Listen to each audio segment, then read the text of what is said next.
우리 누가복음 24장 1절에서 12절까지 본문입니다. 1절에서 12절까지 우리 한 절씩 교독하도록 하겠습니다. 안식 후 첫날 새벽에 이 여자들이 그 준비한 향품을 가지고 무덤에 가서 들어가니 주 예수의 시체가 보이지 아니하더라.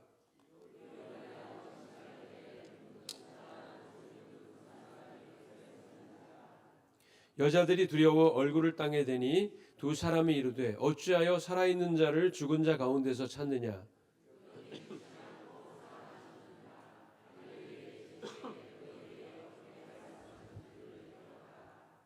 이르시기를 인자가 죄인의 손에 넘겨져 십자가에 못 박히고 제3일에 다시 살아나야 하리라 하셨느니라 한데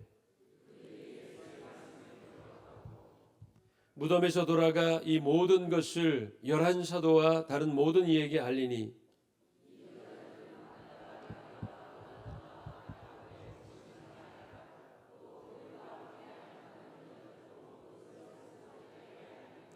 사도들은 그들의 말이 허탄한 듯이 들려 믿지 아니하나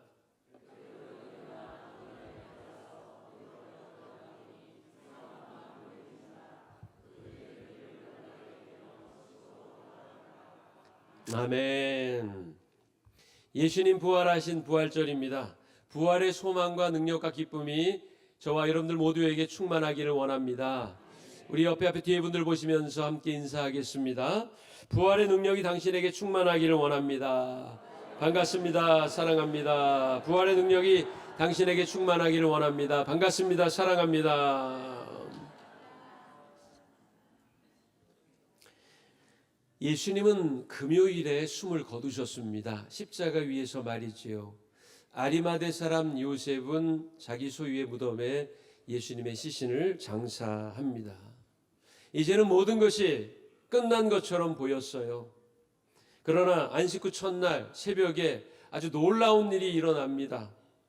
여인들이 새벽에 무덤에 갔다가 무덤이 비어있는 것을 발견합니다. 무덤 입구를 막고 있던 큰 바위는 굴러가 버렸고 천사가 무덤 위에 앉아 있었습니다. 무덤을 지키던 경비병들은 사색이 되어 아무 일도 하지 못한 채 벌벌 떨고만 있었습니다. 천사들이 여인들에게 말합니다. 너희가 십자가에 못 박힌 예수를 찾는 것을 내가 알고 있다.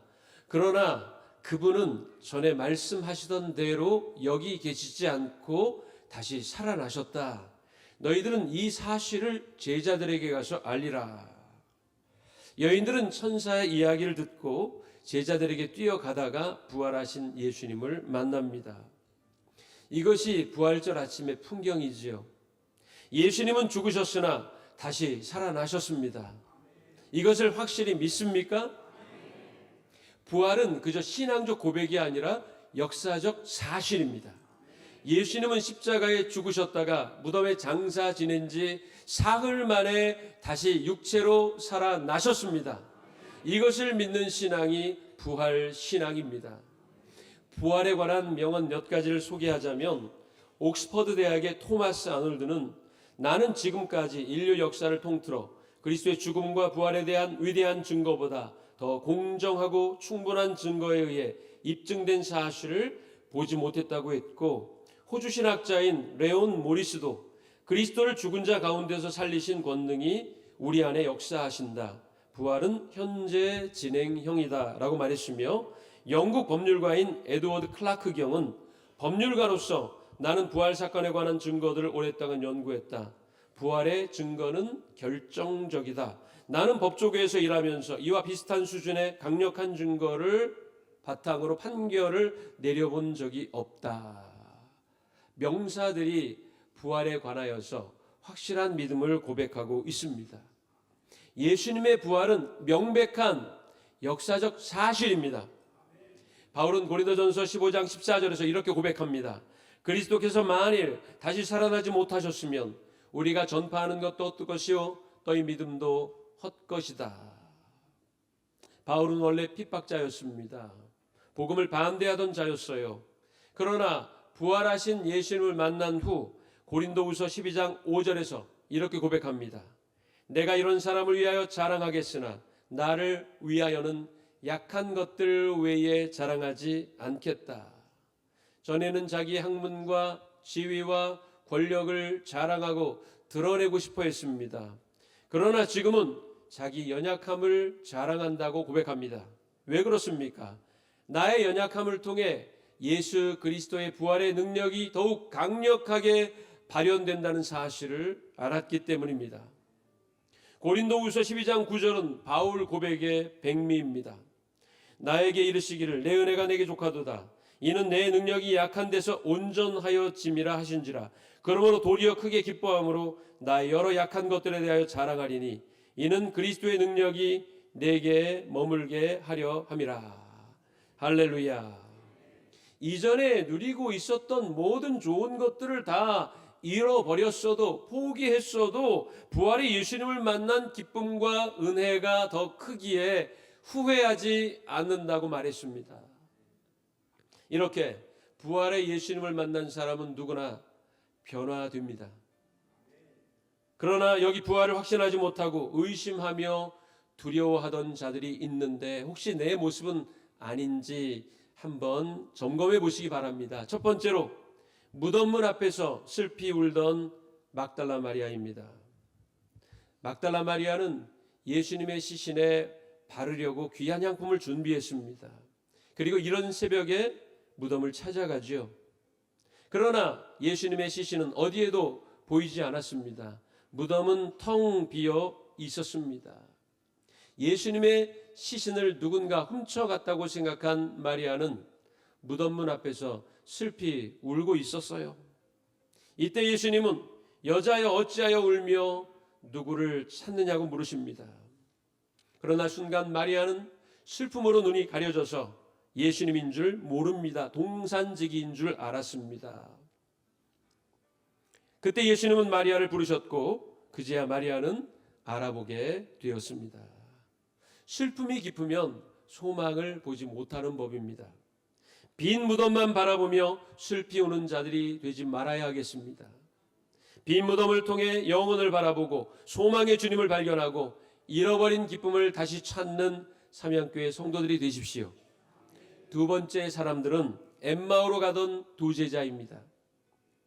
예수님이 십자가에 못 박혀 돌아가셨고 3일 만에 다시 살아나셨다는 사실을 들었던 제자들이었지만 그들은 엠마오로 내려가고 있었습니다. 그때 부활하신 예수님이 그들 곁에서 함께 동행하시죠. 처음에는 알아보지 못합니다. 그러다가 예수님이 축사하신 떡을 그들에게 나누어 줄 때 그들의 눈이 밝아져서 예수님인 것을 압니다. 그래서 예수님을 다시 보려고 찾았지만 예수님은 어디론가 이제 가신 후였습니다. 엠마오로 가던 두 제자들은 그 시로 예루살렘으로 돌아갑니다. 그리고 제자들에게 가서 자기들이 만난 예수님에 관하여 전합니다.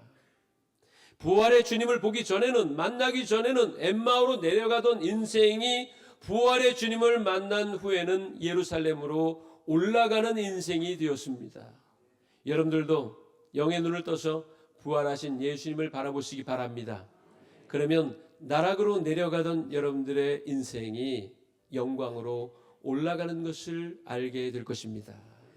세 번째는 공포 속에서 떨고 있던 제자들입니다. 십자가에서 돌아가신 예수님만 알고 부활하신 예수님을 알지 못했던 제자들은 문을 안에서 걸어 잠그고 운둔자가 되었습니다. 왜 그렇습니까? 자기들도 예수님을 따르던 제자들이었기에 자기들도 발각되면 예수님과 똑같은 처지가 될 것을 두려워했기 때문입니다. 그러나 사망 권세를 이기시고 다시 살아나신 예수 그리스도를 만난 후에는 그들 속에 도사리고 있던 모든 두려움이 사라지고 부활하신 주님을 전하는 증인이 되었습니다. 부활하신 주님을 믿는 자는 죽어도 살고 살아서 믿는 자는 영원히 죽지 않을 것을 확신하는 자입니다. 제자들에게 있어서 부활의 확신은 그들의 생을 공포와 비겁한 두려움에서 해방하여 위대한 전도자로 만들었습니다. 오늘 여러분들의 마음에도 부활하신 예수님의 은혜가 가득하기를 원합니다. 그리하여 삶의 여러 가지 걱정과 두려움과 번민으로 마음이 산란했던 여러분들의 마음에 평안과 기쁨이 임하기를 원합니다. 네 번째, 빈 그물을 거두고 있던 제자들입니다. 제자들은 예수님이 부활하셨다는 사실을 알았지만 그들은 갈릴리로 내려갑니다.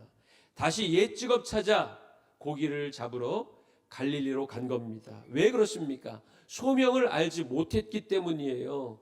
예수님이 부활하신 것은 부활하신 것이고 자기들은 자기들의 삶을 이어가야 한다고 생각했던 듯 싶습니다. 예수님이 부활하셨어도 로마로부터 이스라엘을 회복하실 분도 아니고 정치적 왕이 되려는 마음도 없다는 것을 그들은 확인했기 때문에 예수님 부활하신 것을 알았어도 만났어도 그들은 갈릴리로 내려갔던 겁니다. 예수님은 그들을 만나러 갈릴리로 가시지요.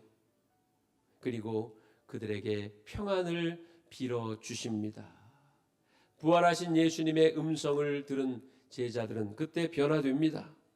그리고 성령 받은 후에 두려움을 물리친 용감한 증인들이 됩니다. 우리도 부활하신 예수님을 만나면 용기를 얻고 부활의 증인이 될 수 있습니다. 그렇다면 부활신앙은 어떤 신앙입니까?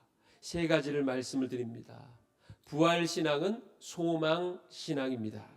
따라해 봅시다. 부활신앙은 소망신앙이다. 고린도전서 5장 22절에 바울은 말했습니다. 아담 안에서 모든 사람이 죽은 것 같이 그리스도 안에서 모든 사람이 삶을 얻게 될 것이라고. 또한 고린도전서 4장 42절에서 44절에서는 죽은 자의 부활은 신령한 몸으로의 부활임을 우리들에게 가르쳐 주었습니다. 우리나라의 개신교 선교가 언제부터 시작되었습니까?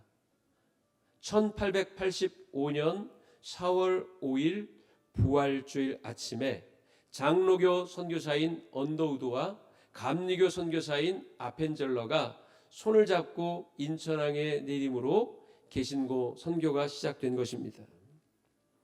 그들은 안락한 삶의 가능성을 포기하고 우리나라에 와서 복음을 전했어요. 부활의 예수님을 전했습니다.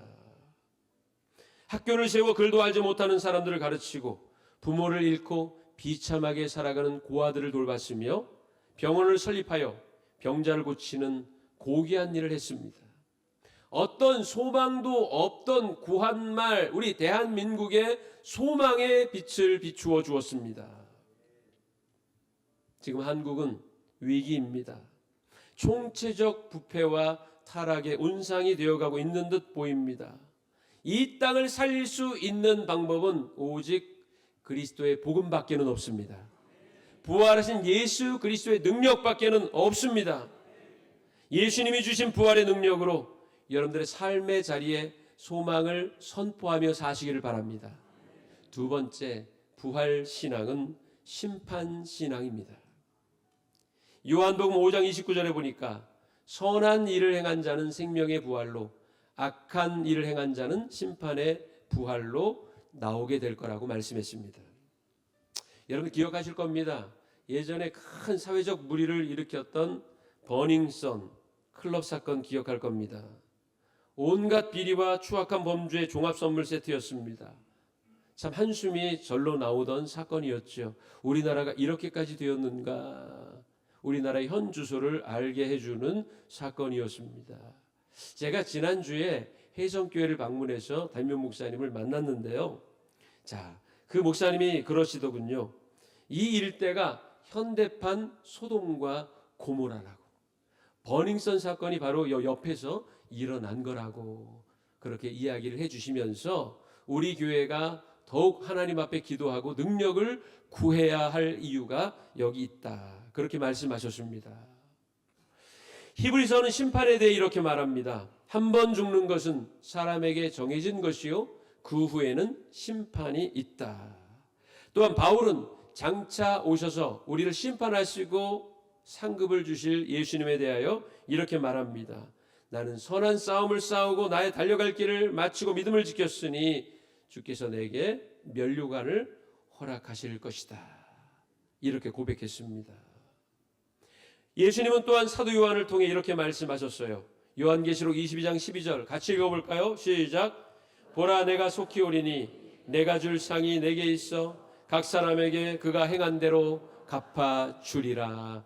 아멘.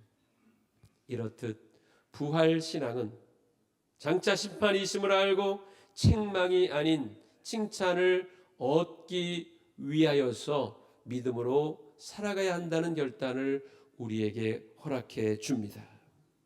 부활의 믿음을 품고 주님이 맡겨준 사명을 성실하게 잘 감당하다가 주님 앞에 가실 때 칭찬받는 삼양교회 성도들이 되십시오.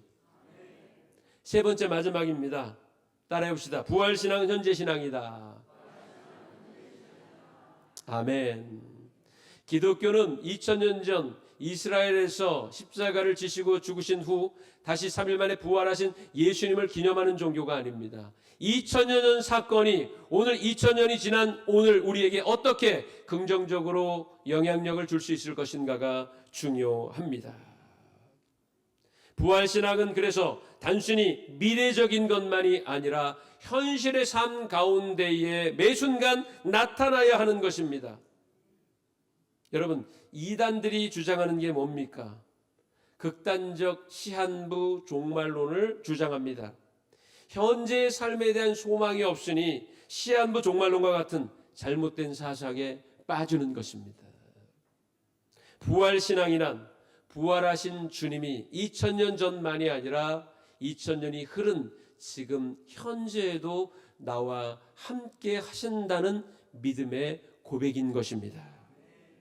부활신앙을 가진 성도는 그래서 현재 삶에 충실합니다.